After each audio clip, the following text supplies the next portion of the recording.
आगरा पहुंचे उत्तर प्रदेश के उप मुख्यमंत्री केशव प्रसाद मौर्य ने 2024 में नूर मोहम्मद से केंद्र में भाजपा की सरकार बनाने की बात कही। उन्होंने कहा कि उत्तर प्रदेश में 80 में से 80 सीटें इस बार भाजपा जीतने जा रही है। साथ ही साथ उन्होंने INDIA के गठबंधन में गांठ पड़ने की बात कही। उनका कहना था कि कांग्रेस और सपा में आपस में कलह शुरू हो गया है।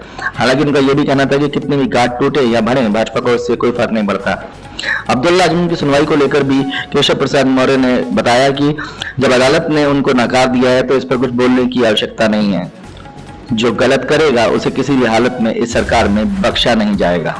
लक्ष्य लेकर के हम लोग काम कर रहे हैं। जनता का जैसा समर्थन हमको 2024 के लिए मिलता हुआ दिख रहा है, वह 2014 के लोकसभा चुनाव और 2019 के लोकसभा चुनाव की तुलना में ज्यादा दिखाई दे रहा है। इसलिए हम लोग 14 में जो 73 सांसद जीतने का आंकड़ा है उसको भी 24 में पार करेंगे और 80 की 80 लोकसभा सीटें जीतेंगे। विपक्ष मुद्दा विहीन है, नेता विहीन है। उनके गठबंधन की गांठ में इतनी गांठ पड़ी हुई है कि वो खोले नहीं खुल रही है। इसलिए विरोधियों के मन में एक डर है, क्योंकि वह परिवारवादी राजनीतिक दल हैं, भ्रष्टाचार के आरोपों से घिरे हुए हैं। तीसरी बार मोदी सरकार आने से उनके भ्रष्टाचार की जो जांच हुई है उस पर अब कार्रवाई का भी समय आ रहा है और जनता का समर्थन भी भ्रष्टाचार के खिलाफ लड़ाई में लगातार हमें मिला है। अभी 5 राज्यों के विधानसभा चुनाव में भी भारतीय जनता पार्टी जहां मध्य प्रदेश में अपनी शानदार वापसी करेगी, वहीं राजस्थान और छत्तीसगढ़ में हम लोग 2023 की इस विधानसभा चुनाव में फिर से सरकार बनाने जा रहे हैं। ये पूरा स्पष्ट दिखाई दे रहा है। तेलंगाना में भारतीय जनता पार्टी इतिहास का सबसे शानदार प्रदर्शन करेगी। मिजोरम में भी भारतीय जनता पार्टी मजबूती से चुनाव लड़ रही है। जी, जातीय जनगणना की बात की जा रही है, विपक्ष लगातार कह रहा है कि जातीय जनगणना कराई जाएगी, क्या मानना है?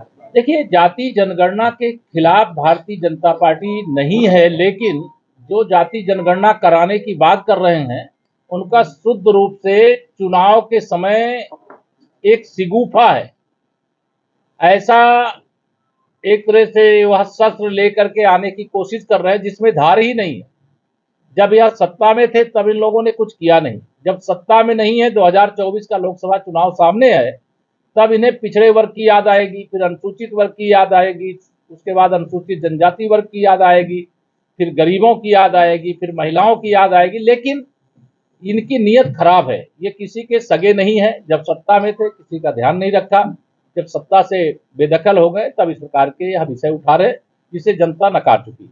सर, आजम खान के बेटे हैं अब्दुल्ला आजम, 2 जन्म प्रमाण पत्र की बात बता रहे हैं, कितना सही है आप लोग पता करिए। शायद उनका जो मुकदमा है माननीय न्यायालय के समक्ष वह नकार दिया गया है और शायद, मैं अभी अधिकृत नहीं बोल रहा हूं, आप देख करके, अभी वो चूंकि मामला अदालत में है और अदालत ने ही जब उसको नकार दिया है तो हमको कुछ कहने की आवश्यकता नहीं। लेकिन यह ध्यान में रहे सबके कि जो गलत करेगा वो बचेगा नहीं, वो चाहे मोहम्मद आजम खां हो और या कोई और। सर, इंडिया के बारे में क्या कहना चाहेंगे?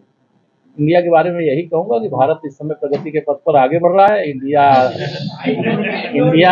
के नाम पे जो तथाकथित ठगबंधन है उसका आपस में ही, मैं अभी देख रहा था, कल सपा और कांग्रेस के बीच में दूरियां बढ़ना शुरू हो गई हैं। तो खैर, हमको सपा और कांग्रेस की दोस्ती और दुश्मनी से कोई फर्क नहीं पड़ता है। यह सारे लोग 2019 में मिलकर के भाजपा के खिलाफ लड़ चुके हैं और भाजपा उस समय भी जबरदस्त प्रदर्शन किया है और देश में हम 300 से अधिक अकेले भाजपा के सांसद जीते थे और यह आंकड़ा 2024 में बढ़ेगा और 2019 से भी बड़ी विजय लोकसभा में